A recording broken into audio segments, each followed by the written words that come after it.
And now, The Bonfire with Big J. Okerson and Dan Soder. Sirius XM Faction Talk 103. I'm Dan Soder. That's Big J. Okerson, our guest. I mean, I'm so fucking pumped. Broadcasting legend. He's got a new book, Everything Reminds Me of Something, Advice, Answers, But No Apologies. Available now. Adam Carolla. Thank you. Yeah. I just want to get this off my chest because it's a stream of consciousness that just hopped into my mind. Years ago, people would say, what do I look like?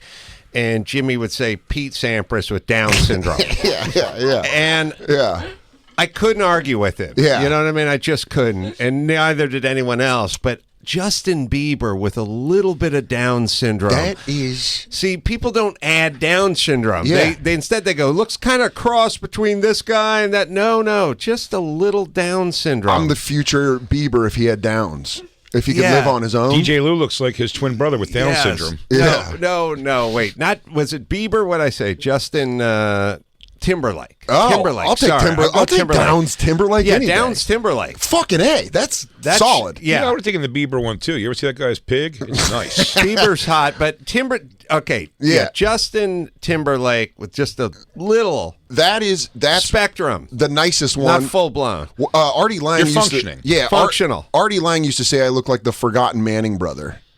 Like even more than Cooper, like the one It's that not they're bad like, either. You tell him. Yeah. No, I think it's But Justin. I like, fuck yeah, I'll take Downs Justin Timberlake. Yeah. Yeah, they're like, dude, yeah, he had to stop dating Britney because he kept eating her hair. That's right. His fucking hugs. And then he'd were- count the hairs in her hair, bro. Yeah, I don't know. Why don't you ask Jessica Biel how she had to fight off his fucking Iron Man like hugs? Yes, he couldn't regulate. Yeah. I don't know. I can't dance because I just fucking feel My too much. spatial awareness is bad. I'm too happy. It would work. Yeah, I think Downs is the one to have because it's always known as strength and happiness. Yeah. And I was thinking about this the other day, or actually just was on a podcast I was doing, but I was thinking to myself. That's the new 2022 I was just thinking. I was on never, a podcast the other You day. never see a Down syndrome. I was at a restaurant, had the family with the adult Down syndrome son in there. Yeah. They were ordering. Dad's got a cocktail. Mom's got a cocktail. You don't see those people drinking. And my feeling is who better to drink?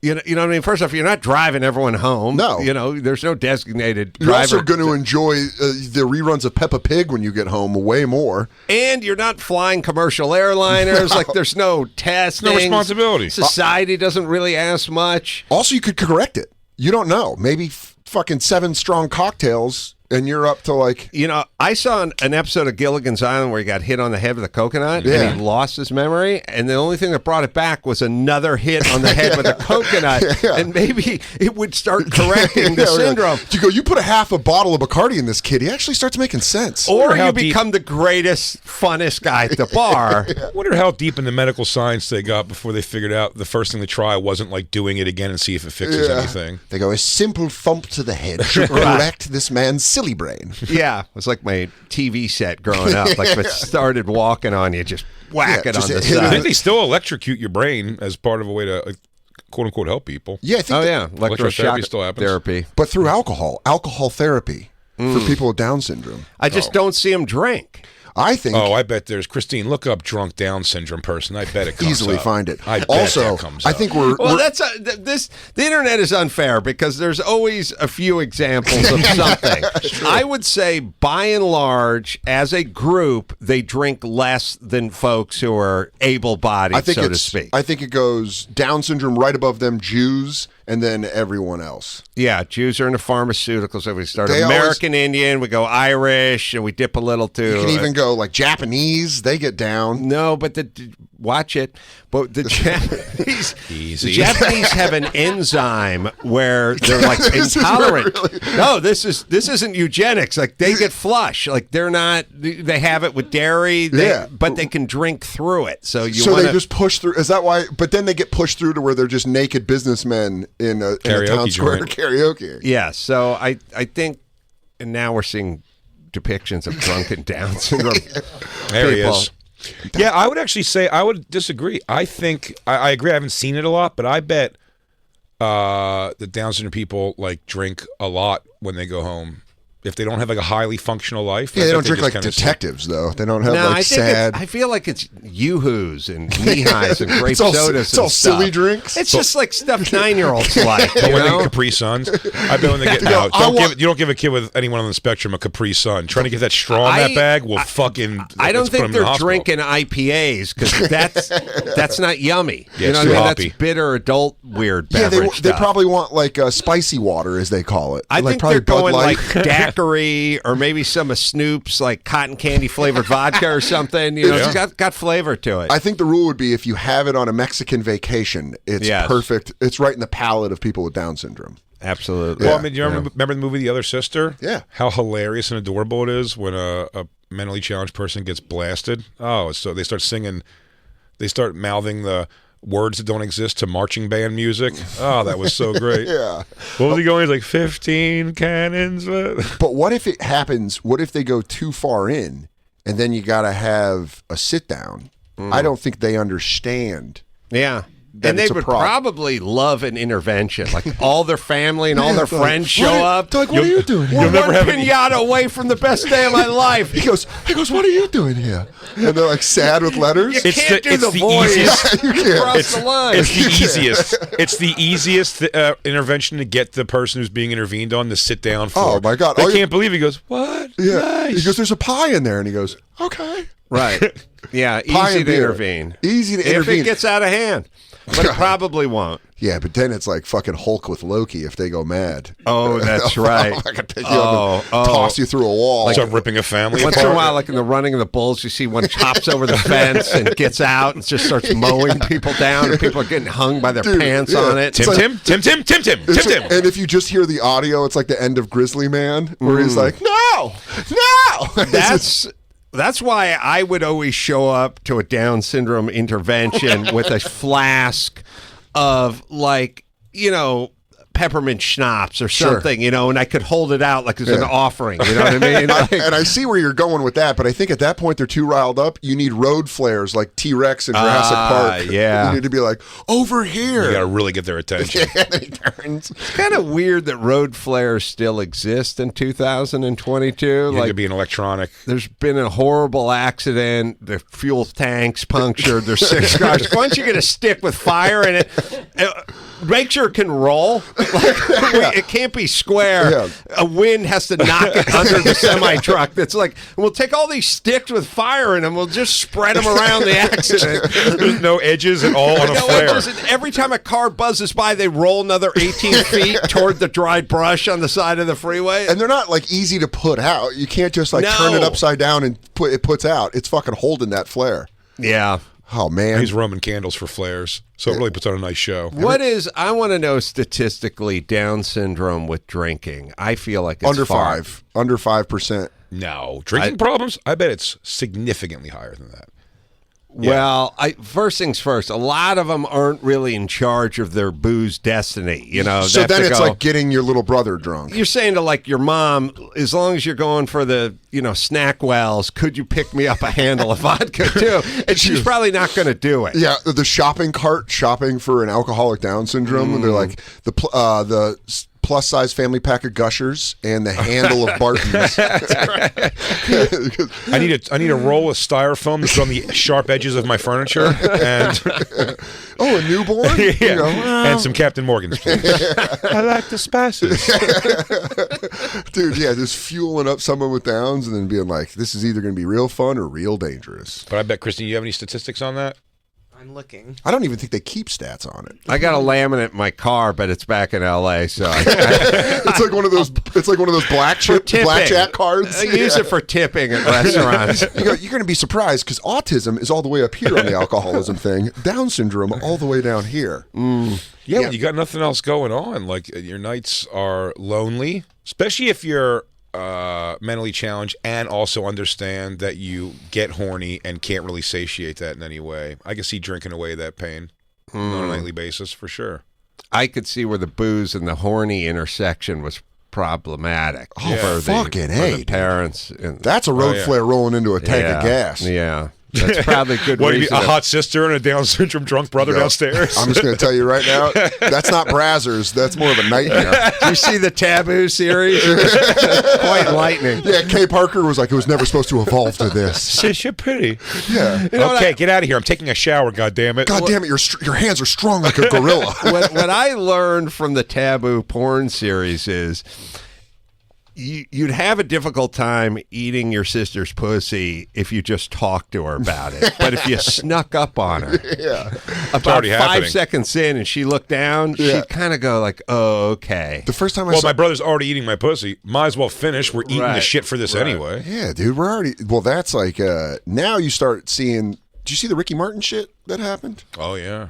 He's facing up to 50 years in For Puerto eating Kay Parker's pussy? for eating What? that old snacks, dude. He's gay. She doesn't know what's going on.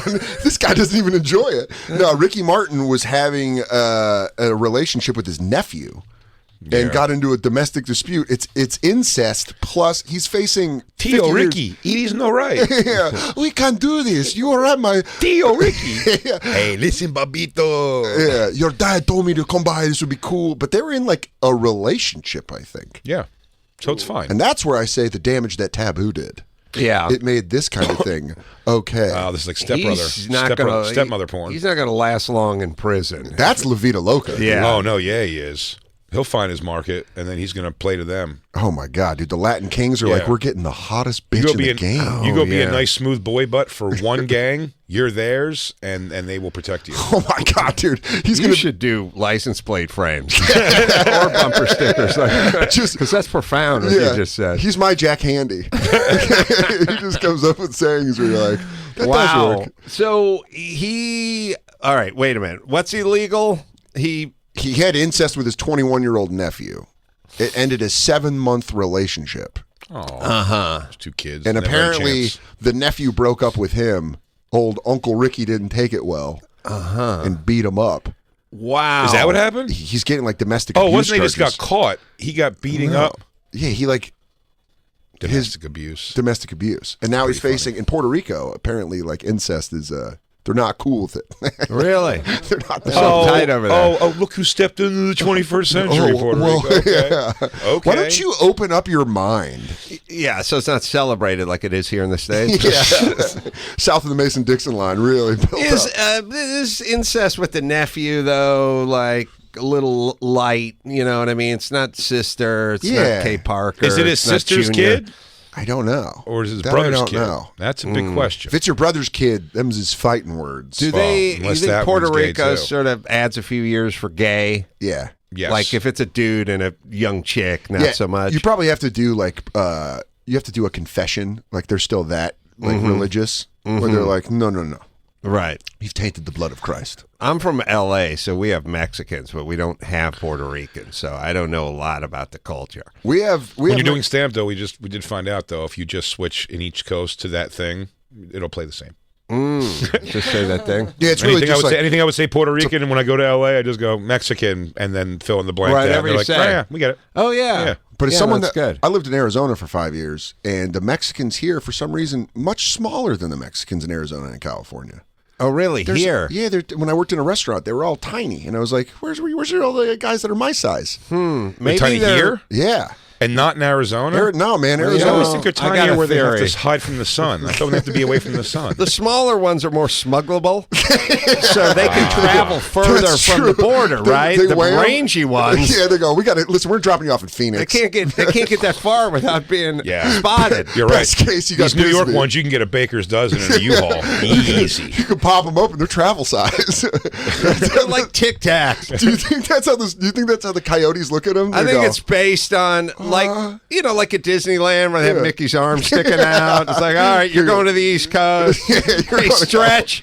You're staying in Texas. Do you think they have one guy that weighs people like a carny, and he just picks them up and he's like, send him to Vermont? I am told, but perhaps I gotta- can sit in the front of the van. He goes, I can't have you sit in the goddamn front of the van. I'm smuggling you, dude. Come on. Okay. You're getting paid by the head. Yeah. You know what I mean? Yeah, dude, There's that's only a so very many good that can fit in the steak bed truck, They go, right? I got a cart of eggs in the back. 12 of them. It makes sense. Yeah, Yeah. practically. Practically. But when I moved here, I was like, they're all tiny. And then I went back to Arizona, and I was like, man, it's... Well, now you know why. Yeah, that makes perfect sense. And it's also good here because you guys... I mean, I'm no sociologist, but I can't explain most things. Yeah. So, it's about height and smugglability. It's a word. You got to look it up. Second. There's just a coyote right now in his truck smoking a black cigarette going, he's not wrong. He goes, finally, someone was able to verbalize it. He goes, this guy's really putting a spin on it. I wish I could put down in a book. The second reason is L.A., Arizona, these guys work in restaurants. Arizona, a lot of closed kitchens. New York's got an open floor style where you can see through into the pizza, the brick oven and stuff. We need the short Mexicans hiding back there, and then the tall white guy back there working the pizza oven. Taking the credit. So, right, because, if it's a Scandinavian place, you don't want this thing populated with Mexican midgets out there slinging all the hash back there. Yeah, you want the one sous chef that's actually from Oslo. Right. Who's like, I made your dish. It wasn't 20 Mexicans. It is the funniest when I found out that, like, comedy clubs particularly, especially when they have, like, a nice menu to some degree, they do that. They hire a chef to make the menu and then teach 18 Mexicans how to do it. Right. So, he goes, all right, I have to go make a gazpacho. And then they know all these, like, gourmet recipes, but that's it. One of the greatest parts of waiting tables in New York is watching a struggling Broadway actress lose her shit on some 4'9" line cook that has a little power at the end of the dinner shift. Where she's like, I ordered it 45 minutes ago. He's like, no, I don't know. Yeah. She's just like, I need it for table 316. And he goes, that's not going to happen.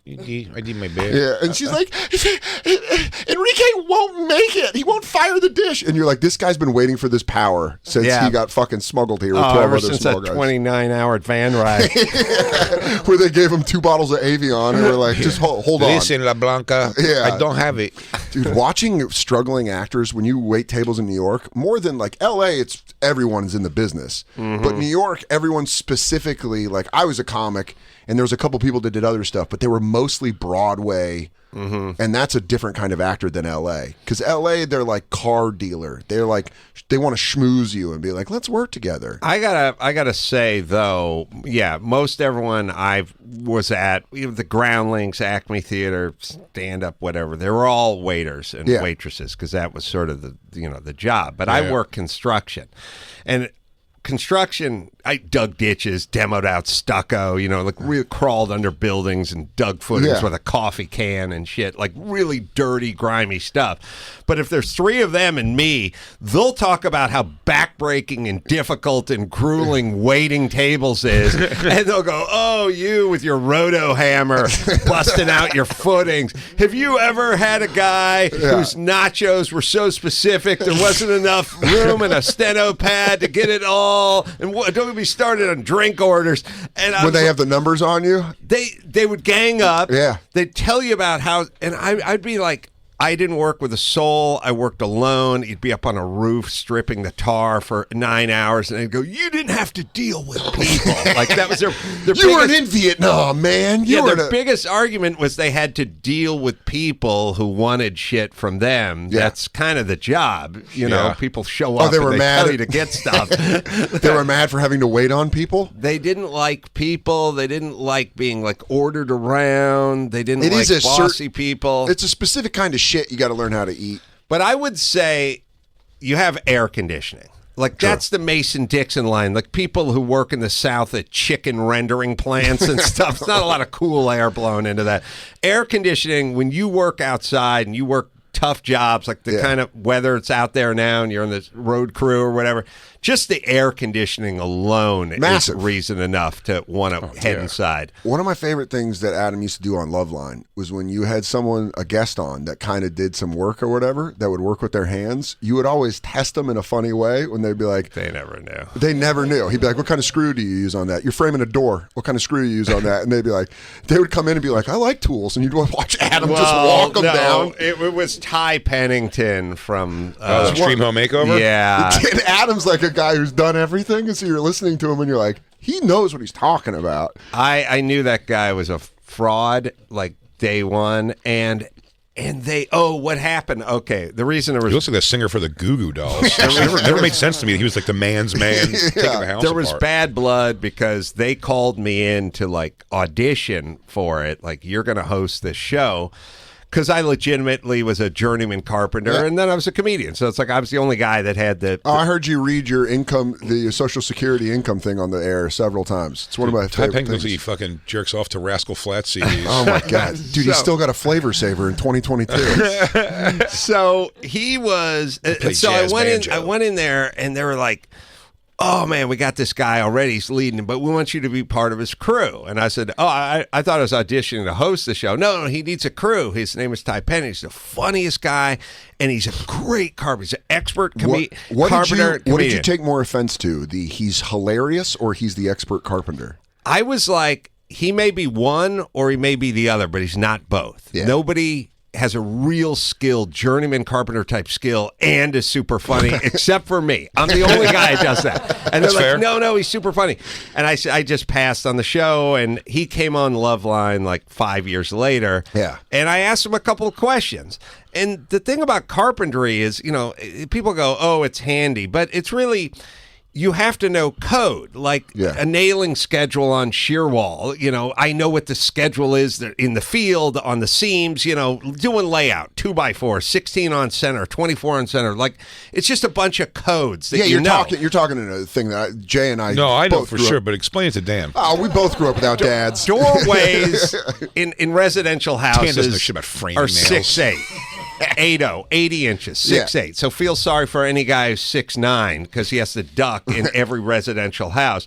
But there's just a bunch of standard stuff. So I was saying to Ty, like, just tell me layout. Just tell me whatever. Height on a door. Yeah. There's thickness doors, interior, exterior doors, hinges 4 inches on the exterior, 3.5 on the interior. It's all stuff you would know. If you did it for 10 minutes, you would have to know all of that. He knew none of it. He knew none of it. Was he just like, oh, I don't... The only person that knew less was Kelly Osbourne. Knew less about World War II than Ty Pennington knew about carpentry. I thought you were going to say she knew less about carpentry. Goes, he never taught me how to lay a door. What's a framing nail? Just Ozzy at home going, if it's a 6'8", you got to know the scheduling of how you nail to the wall. All the Osbournes are proficient carpenters. No, you got to put another joist up in there. How you doing there? There's not a split road. I said women know nothing about World War II, and she said, I know everything about World War II. And I said, how do you know everything about World War II? And she said, my dad was born just after the Blitz in London, I don't know, 48 or something, and he watches World at War, and I watch every episode with him, and I know everything about World War II. And I said, okay, who fought against who? Like, who's allied and Axis? And by the way, we're not going into Australia and Taipei. We're not even getting into Swedish being neutral. Give me the top two, the top three, top two on each side. Good guys, bad guys. And she goes, oh, that's a trick question. What? It's a trick question. It's the beginning question to know if we should ask any more questions. And she's like, that's a trick question. She stood by her guns. I'm like, you do not know anything about World War II if you don't know who fought in World War II. And she said, I'm an expert in World War II. That was a trick question. And I was like, I'm taking crazy pills now. This is insane that you don't know this. By the way, I would absolutely, if you were like, name anybody else involved in World War II besides Hitler by name, like, that's it. But I think that's a genius way to get out of anything when someone's like, you don't know about that, and I'm like, ask me a question, and then you just go, that's a trick question. Yeah. And they're like, what? That's not a fucking trick question. Right. That's just frustration. You can't go, well, here's a question you don't know. He goes, fuck this show, man, actually.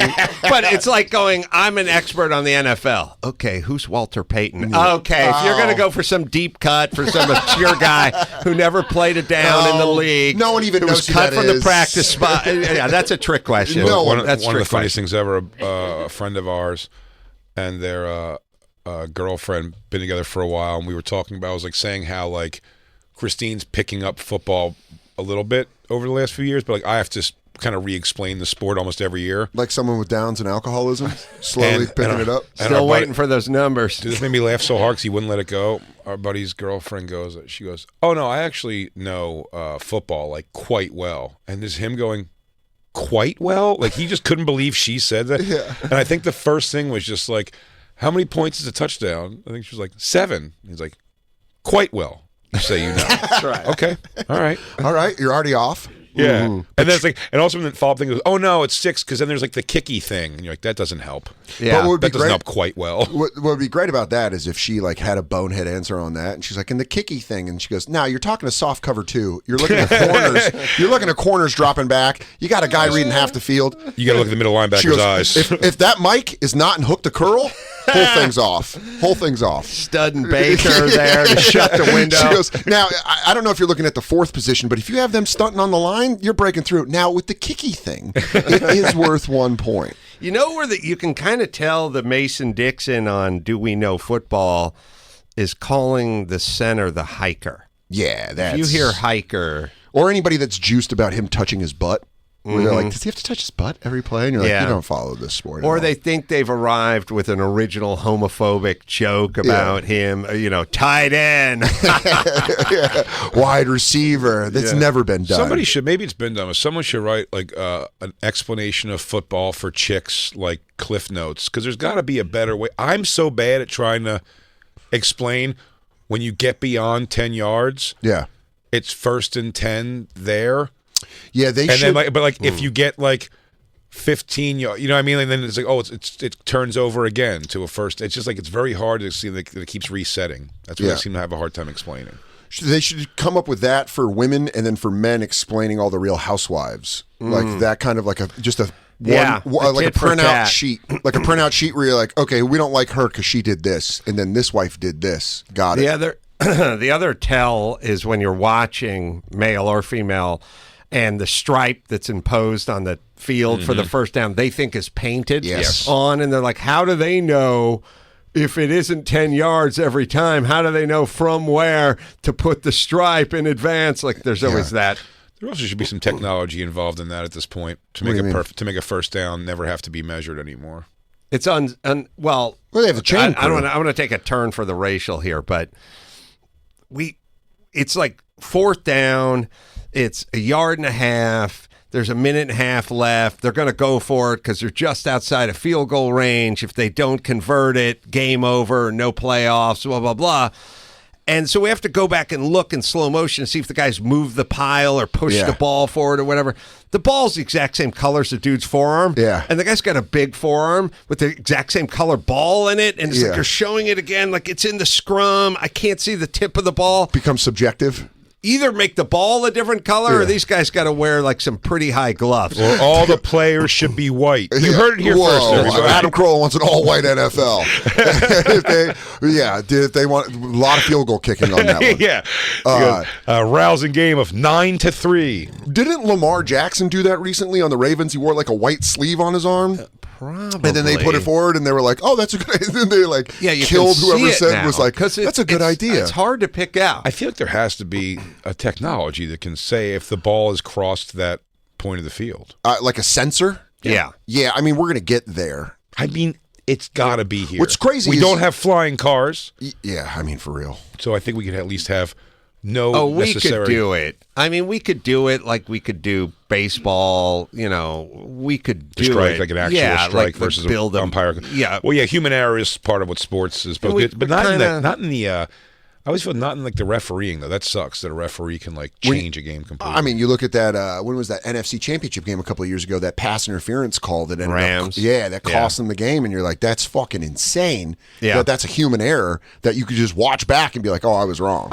Yeah, my biggest beef with the NFL is the catch, and the guy lands on both feet, and he starts to tuck it, and then the safety blows him up, and the ball's in the air, and then they're like, review it, and they're like, no catch. Yeah. And they're like, why? He didn't make a football move. Yeah. I was like, The ball was thrown to him, and he caught it. I'm going to tell you this right now. Every move he's made on the field has been a football He runs move. a 4.340. Yeah. That was more of a dancer's plie. Yeah, you go, you know what I liked? The post corner was perfect. It was just that he didn't do a little extra at the end. My thing is, all right, so here's my experiment. If the cornerback was never born, would the guy still be holding the ball? Would it be a catch? And the answer is yes, because he caught it, and then he got blown up, which is the most exciting play in football. Now it's a live ball. Yeah. He caught it, and then the guy timed it, and he blew him up. The idea that you caught it, put your feet on the ground, started to tuck it,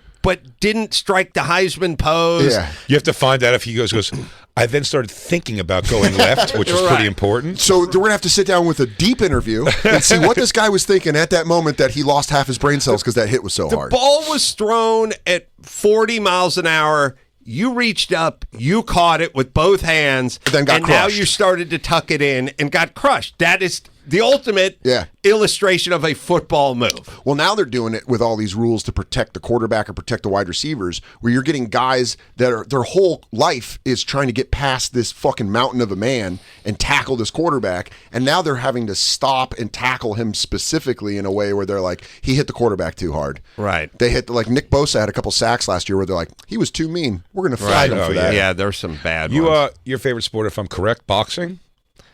I like UFC. I like boxing. I like I was going to football. say, has UFC replaced? I used to really like boxing. The UFC just took it over for me. I like UFC is better in that there are no real bad fights. Yeah. You know, boxing you have to kind of wait around. Like, I've heard of this guy. I've heard of this guy. There's bad blood.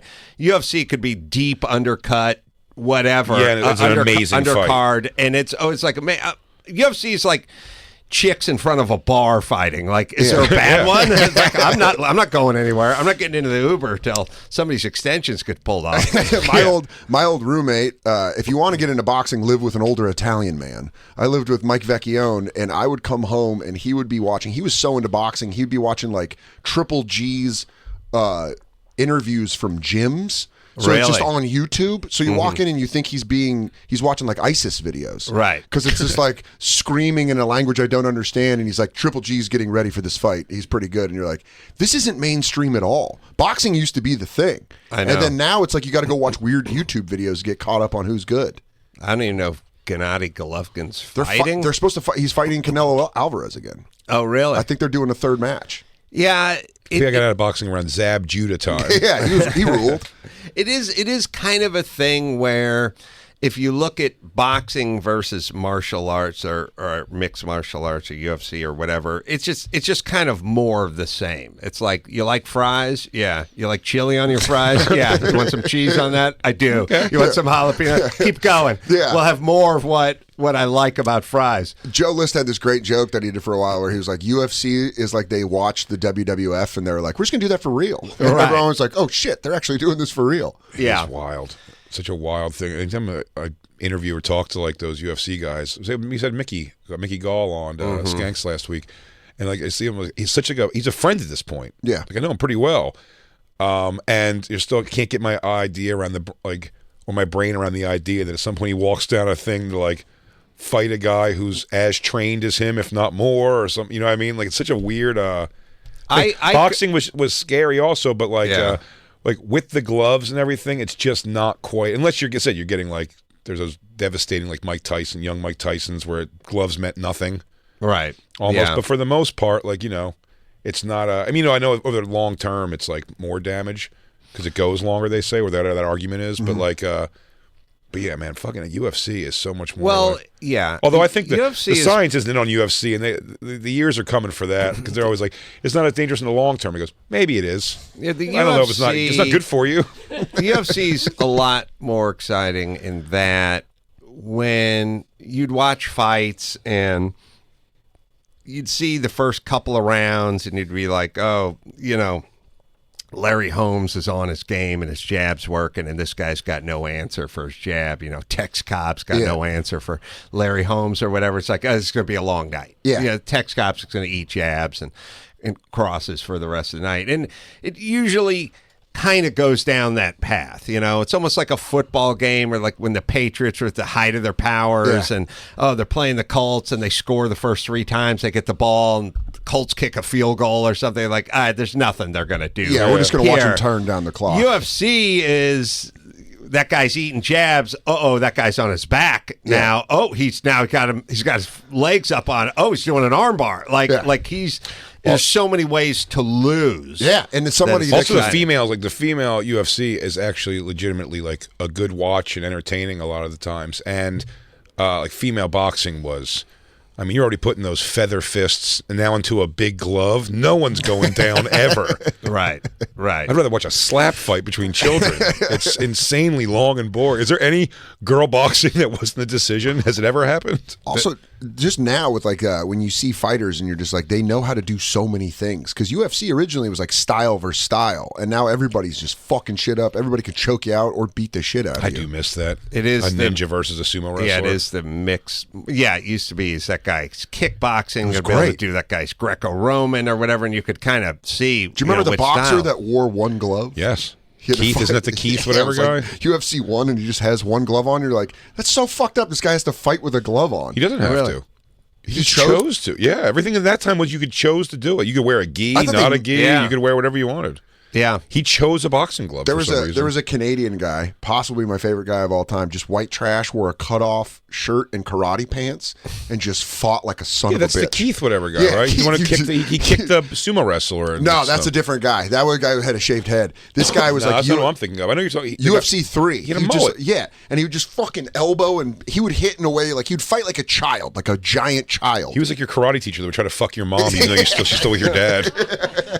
He goes, I can throw in a toss in a couple lessons. Sensei Robert, why are you here this morning? Came by, collect payment for your mom for your karate lessons. The black belt waiting for you out in the car. Go out there and check, see if it fits.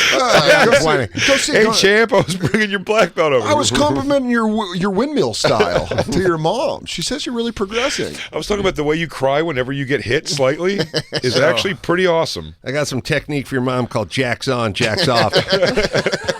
We're going to go upstairs to Sensei Rob's dojo. Yeah. Why don't you? Go ahead and leave your shoes on. That's fine. Yeah, you can disrespect my house. Leave your shoes on.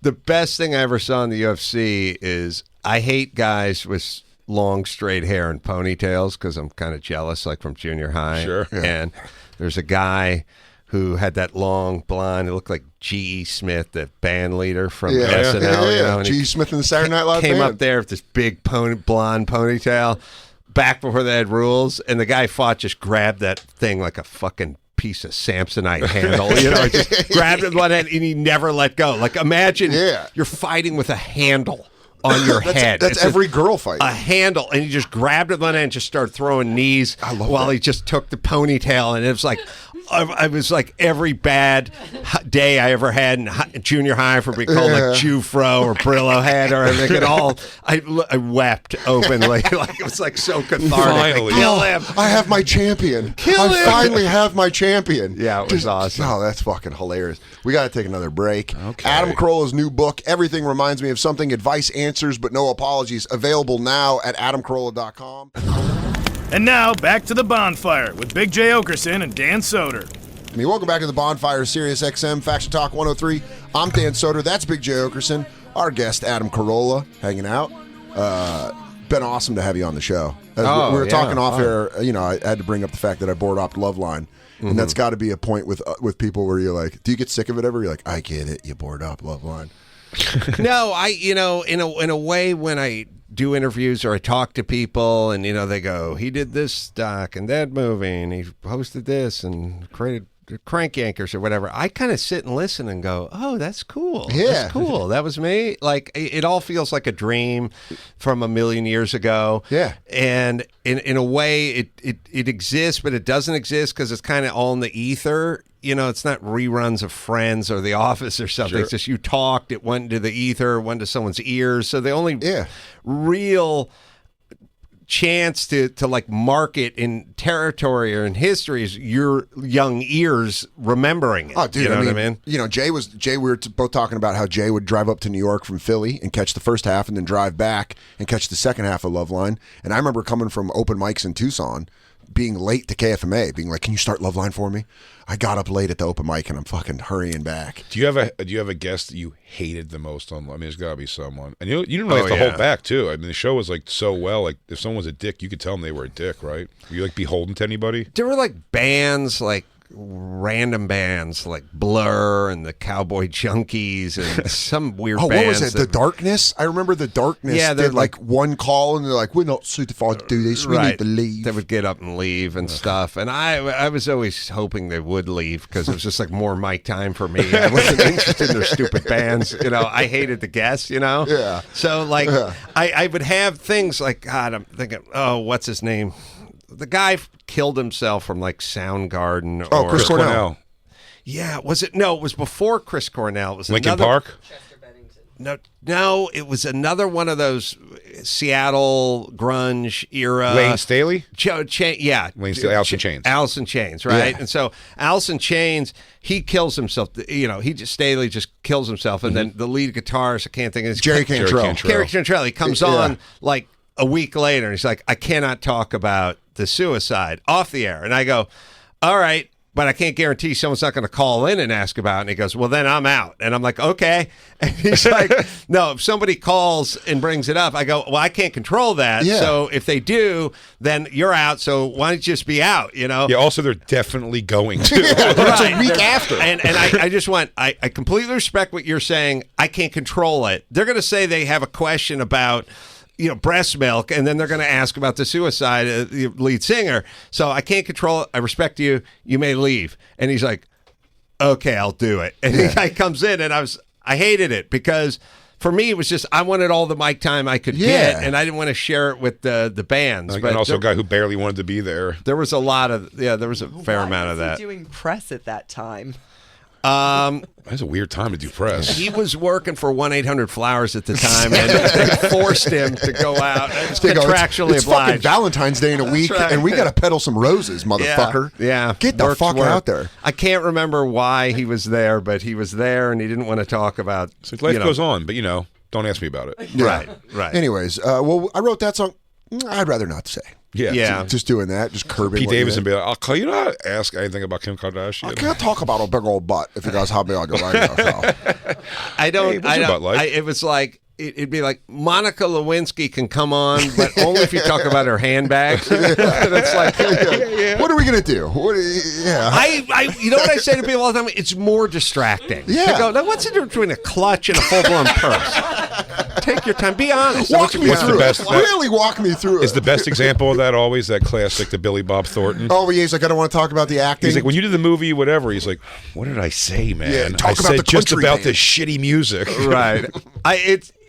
Like I said, it's a bigger distraction. Yeah. Not, look. It's like if I broke up with my girlfriend and we were friends and I went over to your house and I was like, just don't bring her up. And I'm Or like if you're molested by your uncle and it's Thanksgiving, just before the salad comes out, what hit did you it. put in the stuffing this year? He goes, "Hello, it's me, Ricky Martin. Please don't ask me about having sex with my nephew, please." I just want to be here for this quinceañera. I do not want to talk about fucking my nephew for 7 months and being jealous when he broke up with me. This is different. That's La Vida Loca. I made sure I got 2 La Vida Loca jokes in on Ricky Martin. We have to go because you split up the commercial time. 52, you're out. So you got. Okay, hell yeah. So we used to be on Comedy Central Radio. And They didn't give a shit about us, which was bad because they would never promote us. But it was good. But it was good. We can go an extra hour in the show if we wanted. Right. I mean, Yeah. we go 15 over. But now we're on a real radio station, and they're like, they dump you at 52. Oh, really? So we have to find out when it is because sometimes we'll be having a great conversation and then it just shuts off. Yeah, apathy's a double-edged sword. It really is. On one hand, like my parents were very apathetic to me growing up, and people would go like, "What was your curfew?" or "When did you have to?" or "Did you ever get in trouble for being a D student?" I was like, "No," but I never got driven anywhere, and I never got cooked any meals. But it was a kind of two-way street, If you can learn how to deal with the fucking hungry mans that you're cooking up I yourself. liked it. I didn't mind parental apathy. I really didn't. I really was like okay to be like, okay, cool. I can kind of go do my thing and like. My mom had. You know what I mean? People say, focused- I didn't really necessarily want my mom to show up for like school events or anything. No, I didn't I'm with overly you. care that they weren't there at my like baseball. I really didn't. I was The just like, oh, funniest- that I can kind of like. I'm not. There's no pressure to it. I know we don't have a lot of time, but Joe, when my mom started dating my dad's ex-best friend, they would just booze up and complete parental apathy to the point where one time I came home from playing in a football game, and my mom's boyfriend was like, "Where were you?" And I was like, "What?" He's like, "You look like you're in rough shape." I'm like, "Yeah, we just lost 49-0 to Mullen." Right. And he goes, "Huh." And they didn't even If you care. wonder why Dan needs therapy, though, it's because also in that same week they'd have to wake up early on a Sunday to go watch his dad's best friend, now piping his mom, go swim in over 50 swim leagues. in the Masters League. Really? Dude, and this guy was good. Really? So I had to I was cheering against Johnny the best- Weissmuller. Yeah, dude, I was cheering against the best guy who was just cleaning the clocks of these other old men. And he's got the added thing of he's fucking my mom and my dad's ex-best friend. It was like pure villain. He sliced through both, like Echo the Yeah, Dolphin, by the dude, way. Just cutting through water. He was an alcoholic, Oh yeah. but yet he got up early and got his training in. It's like one of those, like Mickey Mantle Functioning things. alcoholic. Yeah. However, he would also, but you said they would sometimes come to your games, but only if they had a thermos of That was when I was booze. in middle school. When I was in middle school, they would go to my Pop Warner games and they'd bring a thermos of rum and cokes, and they would just get tossed by like noon. That makes me laugh so hard. And so Thermos. I would Kinda walk. like- I'd walk home carrying my helmet with the pads and just having them drunk fight in an argument on the walk back to our house. He's holding an igloo cooler. Yeah, for real. It was just a fucking igloo That big one. thermos. They have the one. I picture they have the one where they have the spigot on it. Yeah. So they're just pulling it. Yeah, Are they the really? big white spigot on the top, and then they'd Wow. yeah. Yeah, they didn't judge like they do now No when it way. comes to like day drinking back then. No, Just alcohol trying to get through the day. Yeah, dude. And it was also just a thing. It was like you had friends who both parents smoked a lot. The Poyles. Yeah, the ones that were alcoholics. Yeah. Like you had the ones that were religious and kind of weird. And everyone picks that up pretty early because my friends in middle school knew like we can steal some of Soder's mom's booze and she Yeah. won't know. That's She right. did know. Because they saw my recycling bin. That's when recycling started. Oh, right. And they would see the 175s of SoCo and they'd be like, damn, Oh, dude, that's yeah. one lady? That's They'd be called a tell.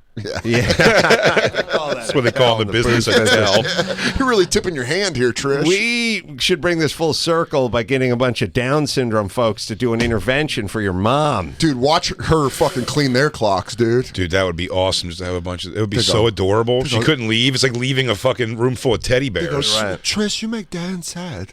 Yeah. Tell me Oh more. my God.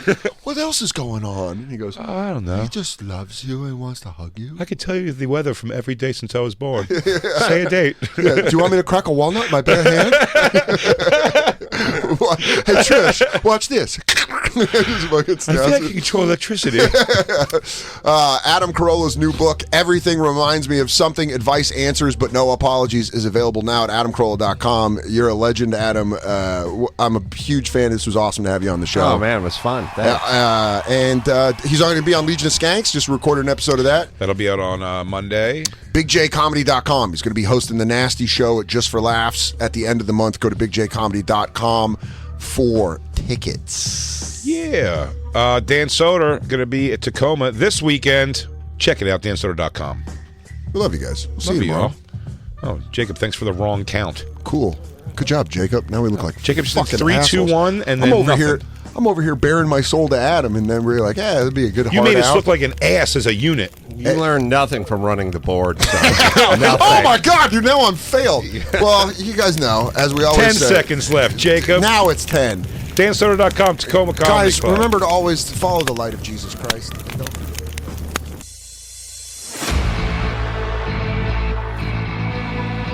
You've been listening to SiriusXM's Bonfire. New episodes every Tuesday through Friday mornings and full shows always on SiriusXM.